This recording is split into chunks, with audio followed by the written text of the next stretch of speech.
من الشيطان اللعين الرجيم. بسم الله الرحمن الرحيم.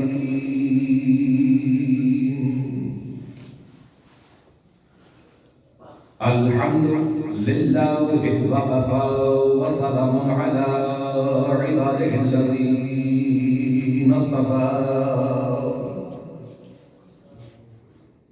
خصوصا على سيد الأنبياء محمد المصطفى،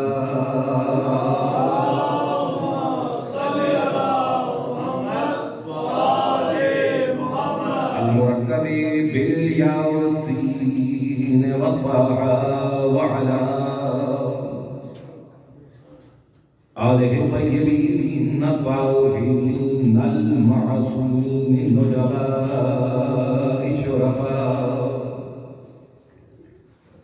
الذين أذهب الله عنهم الرجس وطهرهم تطهيرا.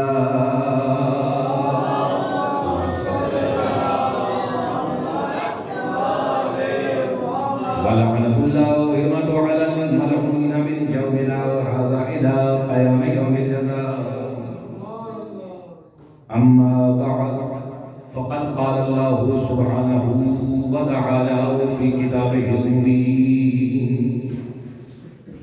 بسم الله الرحمن الرحيم. كل شيء أحصيناه في إمام مبين. صلوات الله.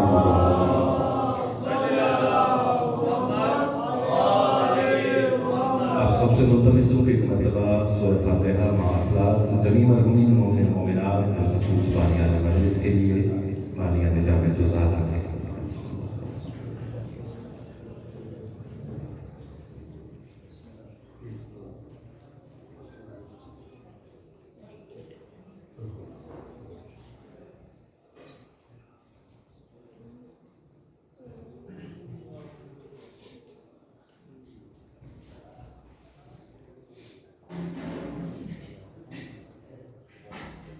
اللهم ارزقنا حد بيتك الحرام شفاعة الحسين جده وأبيه وأمه وأخيه وأولاده المعصومين. بارگاہ تجھے واسطہ اپنی حبیب ہستیوں بالخصوص بعض الحوائج امام یوسی کاظم علیہ السلام کا واسطہ ان سب حضرات کے یہاں آنا، جمع ہونا، ذکر کرنا اور سننا اپنی بارگاہ میں مقبول و منظور فرما. اور جو بھی حاجات، جو بھی دعائیں آپ اپنے دل میں لیے ہوئے ہیں یہاں تشریف فرمائے والد صدقہ امام موسیٰ کاظم علیہ السلام کا مالک سب کے ذریعے ہوائج تو اپنی بارگاہ میں مقبول و منظور فرما. جو پریشان حال ہیں مالک ان کی پریشانی سے دور فرما. جو بے جرم اسیر ہیں ان کو رہائی عطا فرما. جو بے اولاد ہیں ان کو اولاد نرینہ عطا فرما. اور جو صاحب اولاد ہیں ان کی اولاد کو نیک و صالح بنا. بے روزگار ان کو روزگار عطا فرما. برسر روزگار کے رزق کے حالات میں وسعت عطا فرما. مل کے دعا کریں سب کا محمد والے محمد بالخصوص امام موسیٰ کاظم علیہ السلام کا واسطہ بیمار مومن مومنات محمد والے محمد جن کا نام میرے ذہن میں ہے یا چہرے میرے سامنے ہیں، جو میری وجہ سے میری دعا کری ہے، مالک سب کو شفا کامل و عاجل عطا فرما. بانیان مجلس کی اس کوشش کو اپنی بارگاہ میں مقبول و منظور فرما. اور سب دعاؤں کی دعا جو ہماری دعاؤں کی قبولیت کی شرط ہے، ہمارے آج کے دن کا واسطہ ہمارے وارث حقیقی کے ظہور میں تعجیل فرما. ان سب دعاؤں کی مقبولیت کے لیے ایک مرتبہ بلند کر صلوات پڑھ دیجیے.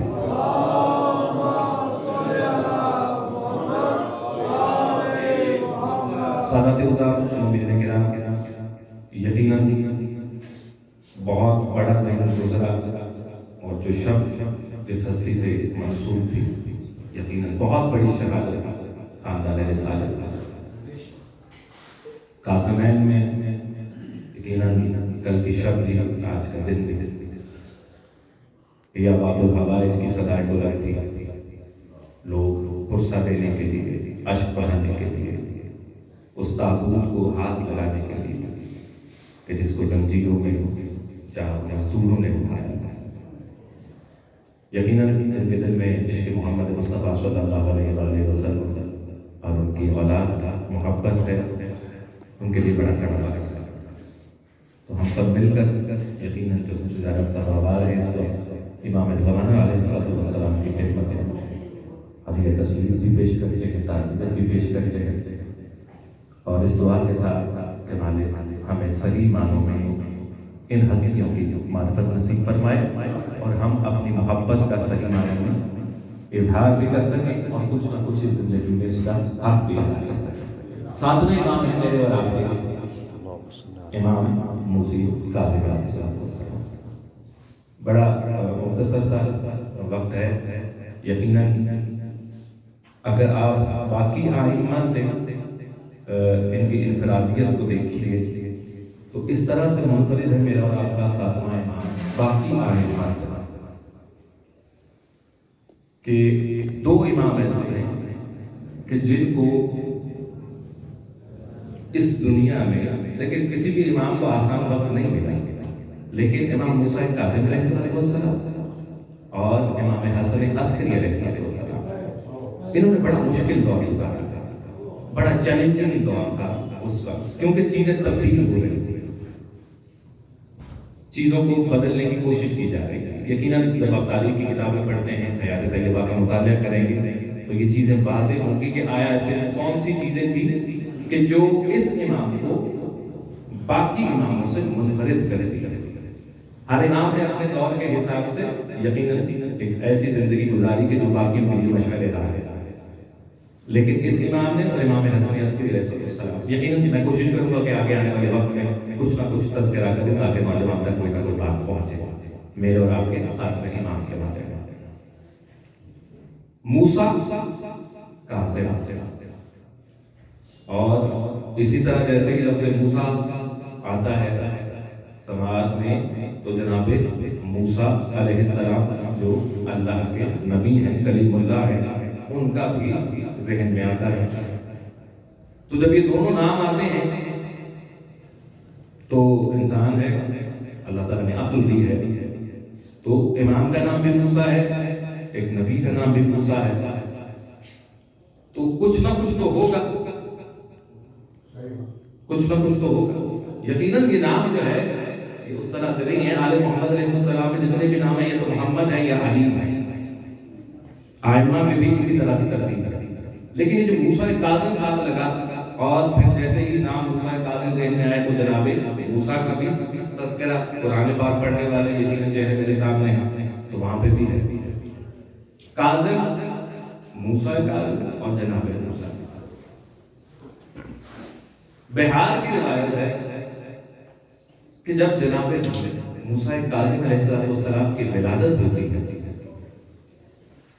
ہوتی ہے تو ایک بڑی طویل روایت ہے جس میں حدیث قدسی ہے، مراد یہ کہ اللہ نے موسیٰ کاظم سے خطاب کیا ہے جب ان کی ولادت ہوئی۔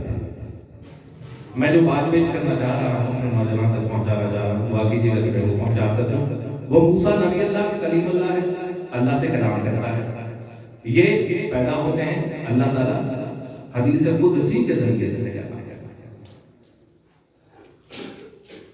موسیٰ جن کا تذکرہ قرآن کے اندر ہے، جو نبی ہے، اللہ جب ان کو بلاتا ہے، ان سے کلام کرتا ہے تو کہتے ہیں وَلَا تَخَفْ، دیکھو موسیٰ ڈرنا نہیں،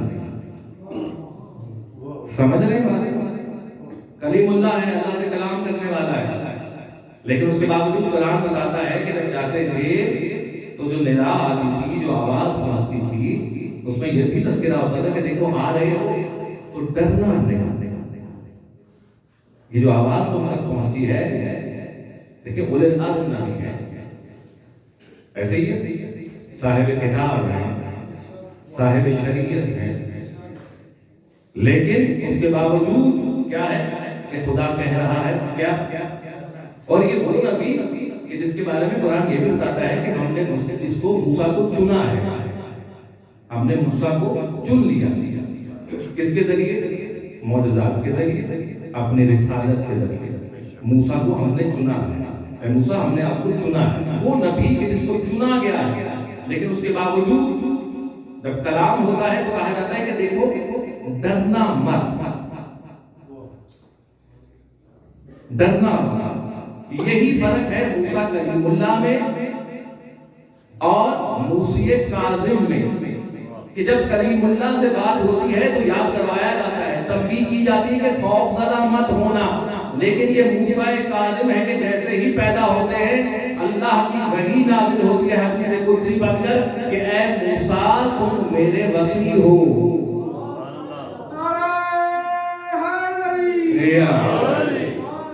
یہ فرق ہے جناب موسیٰ کاظم میں اور جناب موسیٰ۔ جناب موسیٰ کو چنا جا رہا ہے کب؟ کہ جب رسالت دے دی، معجزات دے دیے، عمر کے ایک حصے میں پہنچے تو تب کہا جا رہا ہے کہ اے موسیٰ ہم نے تمہیں چن لیا۔ لیکن یہ موسیٰ کاظم کا کمال ہے، یہ بلندی موسیٰ کاظم ہے، یہ اولاد رسول کا کمال ہے کہ پیدا ہوتے ہی دیکھیں موسیٰ سے کلام کرنے کے لیے موسیٰ کو کچھ عمر کا مرحلہ طے کرنا پڑا۔ جب اس سٹیج پر پہنچے، دیکھیں سفر کیا نا جناب موسیٰ، جب آپ قرآن کو پڑھتے ہیں آپ کے سامنے واقعات آتے ہیں تو کب کلام کیا؟ کس عمر کے حصے میں جناب موسیٰ نے کلام کرنا شروع کیا اللہ سے؟ پیدا ہوتے ہی؟ کیا پیدا ہوتے ہی کلیم اللہ تھا؟ نہیں، آہستہ آہستہ جیسے جیسے مدارج طے کرتے گئے، اس قابل ہوتے گئے کہ اللہ سے کلام کر سکیں یا اللہ ان سے کلام کرے۔ اس نہج پر موسیٰ جیسے نبی کو منزلیں طے کرنا پڑتی ہیں، لیکن یہ اولاد سیدہ کا کمال ہے کہ پیدا ایسے ہوتے ہیں کہ رب تعالیٰ خود بات کرتا ہے، ان کو زندگیاں طے نہیں کرنی پڑتی اس نہج پر پہنچنے کے لیے۔ کل شیء احصیناہ فی امام مبین، کیا ترجمہ ہے کہ امام مبین ہر شے کا احاطہ کیا ہے، کس کی طرف سے؟ اللہ کی طرف سے۔ اب میں بہت اس کا سادہ ترجمہ کر رہا ہوں اپنے نوجوان دوستوں کے لیے تاکہ وہ سمجھیں۔ کل شیء احصیناہ فی امام مبین، امام مبین وہ ہے جو ہر شے کا احاطہ کیے ہوئے ہے۔ بہت ہی سادہ میرے الفاظ میں اپنے نوجوانوں تک پہنچا رہا ہے، باقی میرے کو فتویٰ نہ لگائیے گا، بہت سادہ کر کے ترجمہ کرتا ہوں۔ اللہ فرما رہا ہے کہ کل شیء احصیناہ فی امام مبین، دیکھیں جسے ہم امام مبین بناتے ہیں اسے کسی بات سے جاہل نہیں رکھتے۔ ہمارا بنایا ہوا امام مبین وہ ہے کہ جو ہر علم رکھتا ہے، ہمارا بنایا ہوا امام وہ ہے۔ ہمارا بنایا ہوا امام مشکل سے کسی کا انتظار نہیں کرتا کہ کوئی آئے تو مشکل کشائی ہو، ہمارا بنایا ہوا امام خود مشکل کشا ہوتا ہے۔ اس بات کو سمجھانے میں جاتے ہیں کل شیء احصیناہ فی امام مبین، اللہ اپنے امام کو، اس کا جو امام مبین ہوتا ہے اس کو جاہل نہیں بناتا، اس کو علم عطا کرتا ہے۔ کل شیء، ہر شے وہ احاطہ کیے ہوئے ہوتا ہے۔ امام کون ہوتا ہے؟ سمجھ آ گئی نا؟ امام کی ایک چھوٹی سی تعریف وہ ہے جو میں نے بھی عرض کی کہ امام کبھی جاہل نہیں ہوتا۔ کبھی سے مراد یہ نہیں کہ جیسے جیسے منزلیں طے کرے تو جاہل نہیں ہوتا، نہیں، امام جب سے ہے وہ عالم ہے۔ امام کی زندگی کا ایک سیکنڈ بھی علم سے خالی نہیں ہے۔ میں ایک واقعہ اپنے نوجوانوں کے ساتھ، ایک شخص آیا امام جعفر صادق علیہ السلام کے پاس، اور یہ وہی وقت ہے کہ جب میرا آپ کے ساتھ میں امام کی ولادت ہے۔ اس کو پتہ چلا تو وہ مبارکباد دینے کے لیے، دیکھیں کچھ امام ہیں کہ جنہوں نے تاریخیں بھی اپنے ساتھ، جیسے امام حسین علیہ السلام تیسرے امام ہیں تو ان کی تاریخ ولادت کو اگر آپ دیکھیں تو کیا ہے؟ 3 شعبان۔ اسی طرح یہ 7ویں نمبر پر ہے جناب موسی کاظم، تو اگر آپ ان کی تاریخ ولادت دیکھیں تو وہ بھی 7 ہیں، اور اگر آپ ان کی شہادت کو دیکھیں تو 25 5 لوگوں کو پھر جمع کریں تو پھر وہ عدد جو ہے وہ 7 کرتے ہیں۔ خیر بہرحال کیا کہتے ہیں کہ وہ آیا کل شیء احصیناہ فی امام مبین، آیا بیٹھا کہا مولا مبارک ہو، خیر مبارک، مولا کہاں ہے؟ زیارت پہ آ جائے، کل شیء احصیناہ فی امام مبین، نہ سن کی ضرورت ہے نہ منزل طے کرنے کی ضرورت ہے، گہوارے میں ہے کون؟ میرا آقا ساتواں امام۔ مولا اشارہ کرتے تھے گہوارے میں، کہتے قریب گئے، کہتے میں نے سلام کیا، امام نے گہوارے میرے سلام کا جواب دیا،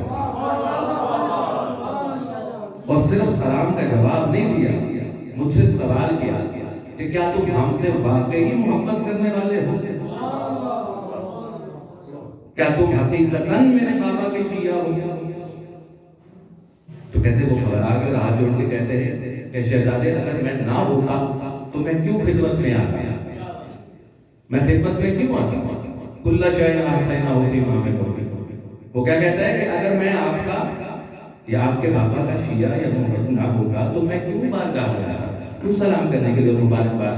کہتے اچھا اگر تم واقعی ہمارے شیعہ ہم سے محبت کرنے والے میرے بابا کا ساتھ دینے والے ہو، تو جو تمہارے گھر بیٹی پیدا ہوئی ہے تم نے اس کا نام کیوں وہ رکھا ہے جس نام کو اللہ پسند نہیں فرماتا؟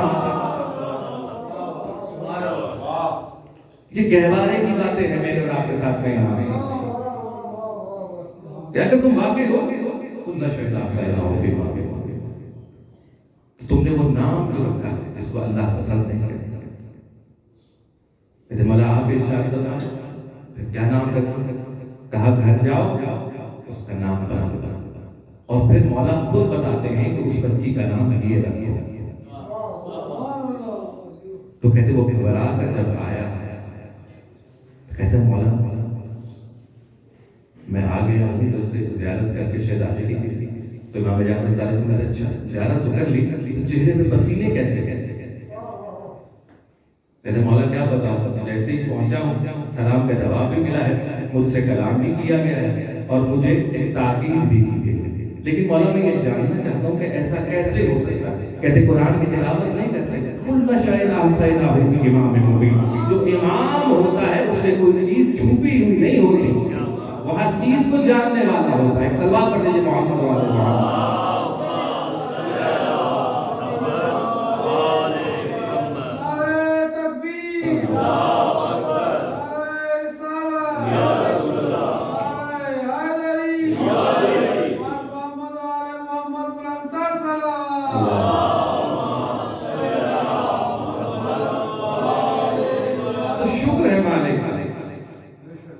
آئمہ ان ہستیوں سے ہم متمسک ہیں، ان ہستیوں سے متمسک، کل شیء احصیناہ فی امام مبین کے مصداق ہیں۔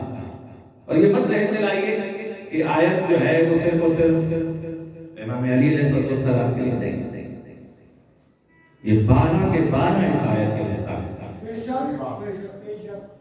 جو جس دور میں ہے وہ اس دور میں کل شیء احصیناہ فی امام مبین کا مصداق ہے، یا میں اور آسان تو جو جس دور میں ہے وہ اس دور کا علی ہے، اس کو علی ہی سمجھا گیا ہے، اس کا خیبر وہ ہوگا لیکن کچھ اور انداز سے ہوگا، اس کے سامنے مرحب آئیں گے لیکن کچھ اور نوعیت کے ہوں گے، لیکن وہ امام مبین ہے، وہ اپنے دور کا علی ہے۔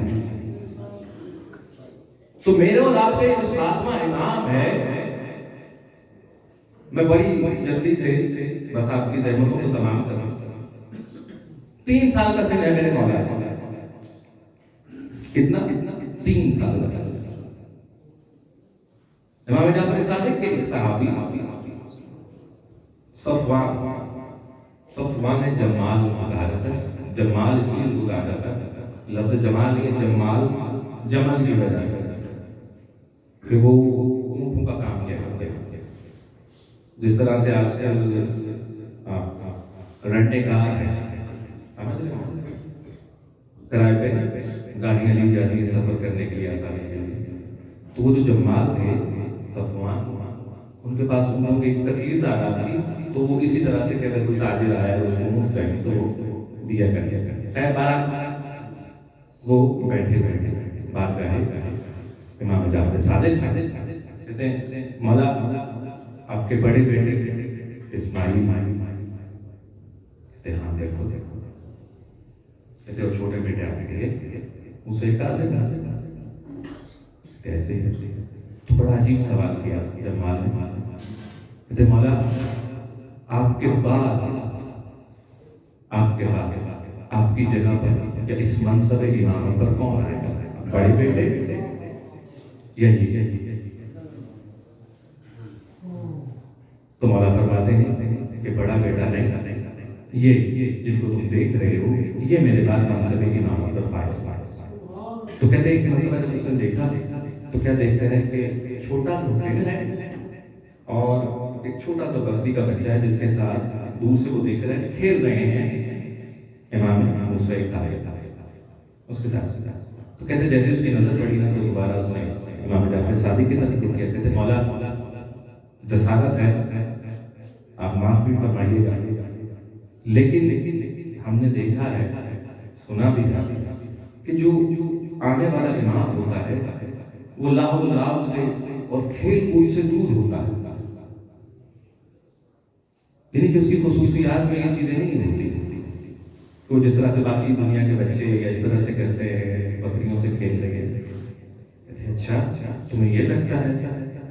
کہتے مولا دیکھیں سامنے ہے شہزادہ سامنے ہے وہ بکری کے ساتھ کھیل رہا ہے، میں معذرت خواہ ہوں لیکن وقت کا امام اس نے آنے والے وقت میں امام بننا ہوتا ہے اس کے اندر اس طرح کی خصوصیت۔ کہتے اچھا دیکھو دور سے دیکھ کے اندازہ مت لگا، دور سے دیکھ کے اندازہ مت لگا۔ یہ ہم آج کل ہمارے معاشرے کا بھی بہت بڑا مسئلہ ہے کہ ہم دور سے ہی دیکھ کر اگلے بندے کے بارے میں اندازہ لگا لیتے ہیں کہ کس طرح، اس کے قریب جانے کی کوشش نہیں کرتے۔ تو مولا نے کیا فرمایا کہ دور سے مت دیکھ کے اندازہ لگاؤ، قریب چلیں۔ کہتے ہیں وہ بڑھا میں امام تھا وہ بڑھے گا اور آگے چلتا ہوا پہنچا تو کیا دیکھتا ہے کہ جناب موسیٰ کاظم نے اس بکری کے بچے کا سر پکڑا ہوا اور اس کے سر کو جھکا رہی ہے زمین میں، اور صرف جھکا نہیں رہی اس سے بات بھی کر رہی ہے۔ اس جو بکری کے بچے کو سر کو جھکاتے ہیں اور منہ سے لفظ کیا ادا کرتے ہیں، اس جو سجدہ کر اپنے رب کو۔ کہتے جب اس نے قریب ہو کے سنا تھا تو ایک مرتبہ امام جعفر صادق کی طرف دیکھتا ہے، ایک دفعہ شہزادے کی طرف دیکھتا ہے، تو کہتا ہے کہ مجھے یقین ہو گیا کہ یہ آنے والے وقت کا امام ہے کہ جو ایک بکری کے بچے کو اپنے رب کو سجدہ کروا رہا ہے۔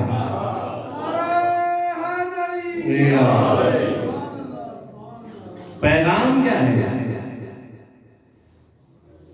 آپ کے اور میرے ساتھ میں امام تو یہ چاہتے ہیں کہ بکری کا بچہ بھی بغیر سجدے کے نہ ہو۔ سمجھ رہے ہیں والے کو؟ وہ تو یہ چاہ رہے ہیں کہ وہ بکری کا بچہ بھی دنیا والے دیکھیں کہ وقت کا امام چاہتا ہے کہ وہ بکری کا بچہ بھی اللہ کو سجدہ کرے۔ تو جو بکری کے بچے کو سجدہ کروا رہے ہیں جب تک وہ سجدہ کر لیں گے تو میرے اور آپ کے ساتھ میں امام کو ان کا پیغام مکمل نہیں ہوتا، تو وہ ہو سکتا ہے وہ چاہیں کہ ہمارے محب اللہ کی یاد سے غافل ہو جائیں۔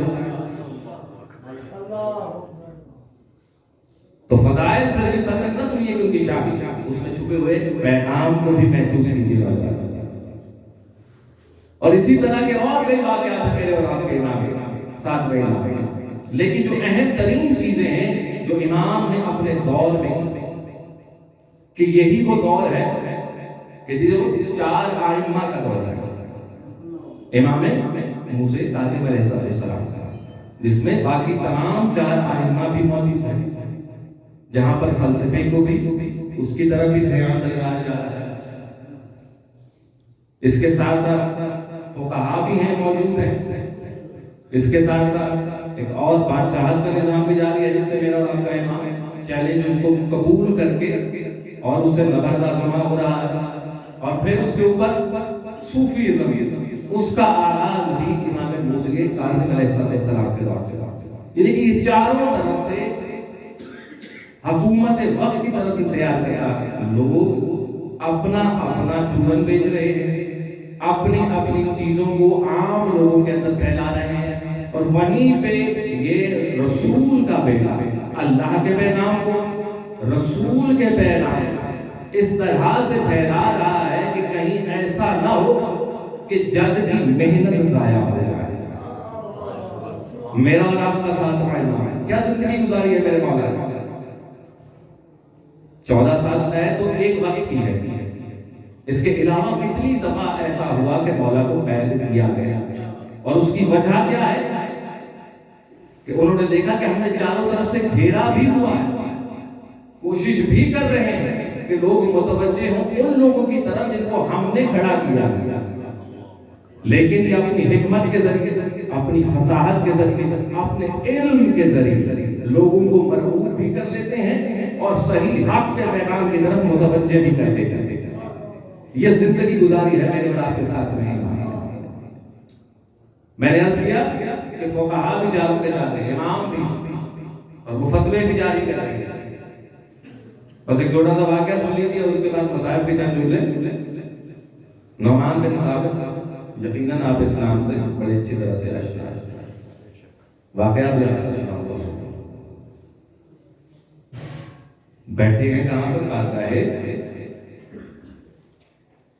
امام جعفر صادق علیہ السلام کی خدمت میں. درس چل رہا ہے, لوگ آ رہے ہیں جا رہے ہیں, سوالات کا سلسلہ ہو رہا ہے. اتنے میں 7 یا 8 سال کا سن ہے میرے امام موسیٰ کاظم کا. آپ تشریف لاتے ہیں, دیکھیں جیسے میں بول رہا ہوں آپ لوگ یہاں پر بیٹھے, لیکن وہ ماحول کچھ اور تھا. وہ یونیورسٹی کا ماحول تھا. لوگ اپنے اپنے مسائل لے کے امام جعفر صادق کے پاس آ گئے, پوچھ رہے, کوئی کچھ پوچھ رہا ہے, کوئی کچھ پوچھ رہا ہے. مولا اس کا جواب اس کو دے رہے ہیں, اس کو بتا رہے ہیں, اس کو تسلی دے رہے ہیں. ٹھیک ہے, جو مسئلہ چل رہا ہے. اور کچھ لوگ اٹھ کے چلے جا رہے, کچھ اندر آ رہے. تو کیا دیکھتا ہے نعمان بن ثابت, ایک چھوٹا سا بچہ جس کا سن 7-8 سال ہے, وہ آتا ہے اور درمیان میں کھڑے ہو کے نماز پڑھنا شروع کر دیتا ہے. تو وہ فوراً متوجہ ہوتا ہے کس کی طرف, امام جعفر صادق کی طرف, کیونکہ جانتا ہے کہ ان کا فرض ہے. کہتے ہیں مولا معذرت خواہ ہوں لیکن چراغ تلے اندھیرا. کہتے کیا ہوا؟ کہتے وہ آپ کے فرزند نماز پڑھ رہے ہیں اور ایسی جگہ پر پڑھ رہے ہیں, لوگ آ جا رہے ہیں, تو اس طرح سے خشوع و خضوع ہی نہیں ہو سکتا, اس طرح تو رابطہ ہی نہیں پیدا ہو سکتا. تو ایسی نماز کا کیا فائدہ؟ تو آپ کو ان کو بتانا چاہیے. تو امام جعفر صادق مسکراتے کہتے تمہیں میرے عمل سے مسئلہ ہے کہ میرے بیٹے کے عمل سے مسئلہ ہے؟ نعمان کہتا ہے کہ میرے آپ کے بیٹے کہتے پھر جاؤ جس کے عمل سے مسئلہ ہے اس سے جا کر پوچھ لو. اب ظاہر ہے عمر کا ایک حصہ ہے, لیکن ظاہر ہے استاد نے کہا ہے تو وہ اٹھتے ہیں بڑے مشکل سے. میں اتنے سے چھوٹے سے بچے سے جا کے تو پہنچے قریب, تو سلام کیا, جواب ملا. کہتے شہزادے آپ نے جو نماز پڑھی, لوگ آ جا رہے ہیں آپ کے آگے سے گزر رہے ہیں, تو آپ کوئی خلوت والی جگہ لیتے ہیں کہ آگے چلے جاتے ہیں یا کسی سائڈ پر جا کر پڑھتے ہیں؟ کہتے کیوں, اس سے کیا ہو؟ کہتے اس سے اللہ اور آپ کے درمیان فاصلہ آ جاتا ہے, آپ کا خشوع و خضوع ہی نہیں قائم ہو سکتا اور نماز ہی باقی نہیں رہتی. ہمارے ہاں مکروہ ہوتی ہے لیکن وہاں باطل ہو جاتی ہے, تو یہ تو نماز رہ نہیں سکتی. تو آپ کوئی ایسی جگہ تلاش کرتے ہیں کہ جہاں پہ آپ سکون سے تسلی سے نماز پڑھتے پڑھتے. 7 سال کا سن ہے میرے اور آپ کا, کل شیء احصیناہ فی امام. سوال آ گیا کہ آپ نے ایسی جگہ پر نماز پڑھی کہ جہاں پر آپ نے اور اللہ کے درمیان میں فاصلہ آتا, آپ کی توجہ ہی نہیں ہے نماز کی طرف. ظاہر لوگ آ جا رہے ہیں, میرا اور آپ کا 7واں امام ہے کہ تم نے قرآن کو پڑھا ہے. تم کہتے ہو کہ میرے اور اللہ کے درمیان فاصلہ آ جائے گا لوگوں کی وجہ سے, وہ تو میری شہرت کے سے بھی زیادہ قریب ہے.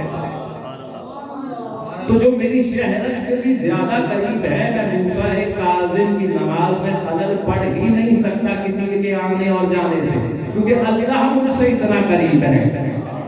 جو اللہ مجھ سے اتنا قریب ہے تو کوئی 100 دفعہ گزرے, 100 دفعہ آئے, 100 دفعہ جائے, میری نماز پر کوئی فرق نہیں پڑتا, میری توجہ پر کوئی فرق نہیں پڑتا, میرے خشوع و خضوع پر کوئی فرق نہیں پڑتا. کہتے جب یہ جواب ملا یقیناً تسلی بھی ہوئی, لیکن تھوڑی شرمندگی. 1 7 سال کے بچے نے اتنا مدلل جواب دے دیا, یقیناً خدا تو قریب ہے. اس کا مطلب ہے میں ہی غلط نماز پڑھ رہا ہوں کہ مجھے ان چیزوں کا خیال آتا ہے کہ لوگوں کے گزرنے سے میری نماز باطل ہو جاتی ہے. تو یہ 7 سال کا بچہ کہہ رہا ہے کہ وہ تو تمہاری شہرت سے بھی زیادہ قریب ہے، فاصلہ کیسے ہے؟ تو اس مٹانے کے لیے سوال اس نے اگلا داغا. ظاہر مجمع اکٹھا ہو جاتا ہے جب اس طرح کا کوئی سوال ہوتا تو ظاہر ہے انہوں نے زندگی کا ایک حصہ گزارا ہوا ہے اور فتوے بھی دیے ہوئے ہیں، تو انہوں نے فوراً اگلا سوال کیا. اچھا شہزادے کار بتا مسئلہ کہتے پوچھے کہ یہ جو کوئی کام ہوگا یہ انسان خود اس کا ذمہ دار ہوتا ہے یا اللہ اس سے کرواتا ہے؟ آپ دیکھ رہے ہیں کہ معاشرہ کس سمت میں جا رہا ہے. ابھی امام جعفر صادق کا دور ہے، اس کے بعد اس سے زیادہ مشکل دور ہے جس میں منصب امامت پر امام موسیٰ کاظم نے آنا ہے. 7 سال کا سن ہے. سوال کیا ہے کہ جو ہم کام انجام دیتے ہیں آیا یہ ہم خود کرتے ہیں یا اللہ کرتا ہے؟ سنتے ہیں نا جو بھی ہوتا ہے اللہ کی طرف سے ہوتا ہے. 7 سال کے زندگی سوال ہوتا ہے نعمان بن ثابت کی طرف سے موسیٰ کاظم سے کہ یہ جو کام ہوتے ہیں ہم اس کے ذمہ دار ہیں یا اللہ ہوتا ہے؟ بڑے ہی متوسم چہرے کے ساتھ میرا اور آپ کا ساتواں امام فرماتے کہتے ہیں 3 صورتیں ہیں، 3 صورتیں ہیں اور اس کو غور سے سن لو. پہلی یہ کہ وہ انسان خود ذمہ دار ہے، پہلی صورت. دوسری یہ کہ دونوں ذمہ دار ہیں. پہلی کہ انسان اپنے کیے کا خود ذمہ دار ہے، دوسرا یہ کہ دونوں ذمہ دار ہیں، تیسرا یہ کہ صرف وہ ذمہ دار ہے. لیکن آپ اس کو مقام عدل پر سوچو. اس کا جواب مقام عدل پر لینا ہے. کیا کہ اگر تو انسان خود ذمہ دار ہے تو جب وقت آئے گا سزا اور جزا کا تو سزا اور جزا کا حقدار صرف کون ہوگا؟ جو اپنے عمل کا خود ذمہ دار ہے. اگر دونوں نے مل کر کیا تو جتنی سزا انسان کو ملنی چاہیے اتنی ساتھ والے پارٹنر کو بھی تو ملنی چاہیے. پھر دونوں کو سزا ملنی چاہیے. عدل کے خلاف ہے کہ اگر دونوں نے مل کے کیا ہے، اگر دونوں نے مل کے کیا ہے تو پھر آدھی سزا مجھے اور آدھی سزا جو میرے ساتھ ہے اس کو ملنی چاہیے. اور تیسری کہ اگر سارا کچھ اس کی طرف سے ہے تو پھر سزا اور جزا کا سوال ہی پیدا نہیں ہوگا. اے نعمان بن ثابت یہ سمجھ لو عقل کے ذریعے کہ وہ دونوں صورتیں اللہ پر عائد نہیں ہوتی کیونکہ وہ عدل کے خلاف ہے. انسان اپنے کیے کا خود ذمہ دار ہوتا ہے. یہ نہیں ہو سکتا کہ اللہ ان تینوں صورتوں میں صرف ایک ہی صورت ہے کہ انسان اپنی عقل کے ذریعے اس کو استعمال کر کے جو عمل انجام دیتا ہے اس کی سزا اور جزا کا ذمہ دار وہ خود ہوتا ہے. بس میں بڑی زحمت دی آپ کو، میں بہت مشکور ہوں آپ کو. آپ بڑے اطمینان سے بڑے سکون سے مجھ کا میل کی گفتگو کو سماعت کرتے ہیں. جیسے میں نے شروع میں عرض کیا کاظمین یا باب الحوائج کی سطح اور یقیناً ہر شہید اس گھرانے کا اس پہ جتنا گریہ کیا جائے وہ کام ہوگا. لیکن یہ شہید کچھ منفرد شہید ہے، باقی آئے کیونکہ 14 سال قید میں گزارے میرے اور آپ کے مولانا. اور قید کیسی ہے وہ بھی آپ سے ڈھکی چھپی نہیں کہ جہاں نہ میرا مولا بیٹھ سکتا ہے نہ لیٹ سکتا ہے اور نہ کروٹ لے سکتا ہے. کہ زندان میں میخیں اس طرح سے کیلیں اس طرح سے لگائی تھی کہ میرا مولا کروٹ لیتا تھا تو وہ جسم میں پیوست ہو گئی. ایک دن قید خانے میں گزارنا مشکل ہے حفیظو. ایک دن کبھی سوچے تو صحیح 14 سال مسلسل میرا اور آپ کا ساتھ ہوا امام ایسی قید ہوئے، نہ کھڑا ہو سکتا ہے نہ بیٹھ سکتا ہے نہ کروٹ لے سکتا ہے. اور عجیب مماثلت ہے اس شہید کی. دو ہیں ایسے جنازے جو زندہ ہیں. پہلا سکینہ بنت حسین کا، دوسرا موسیٰ کاظم. فرق اتنا ہے کہ موسیٰ کاظم کو شہادت کے بعد زندان سے رہائی ملی، لیکن حسین کی بیٹی ابھی تک اسی زندان میں ہے۔ یہ فرق ہے میرے مولا۔ 14 سال قید پائی ہے میرے مولا۔ میں بڑا مختصر کروں، مولا آپ کی آنکھوں گریے کو قبول کریں۔ 14 سال قید، اس قدر سخت، لیکن اس سے بھی زیادہ سختی پتہ ہے کیا میرے مولا؟ تصور کریں، 14 سال مسلسل قید میں ہے میرے مولا، 14 سال اپنے گھر والوں سے دور ہے میرا مولا، 14 سال اپنی بیٹیوں سے دور ہے میرا مولا۔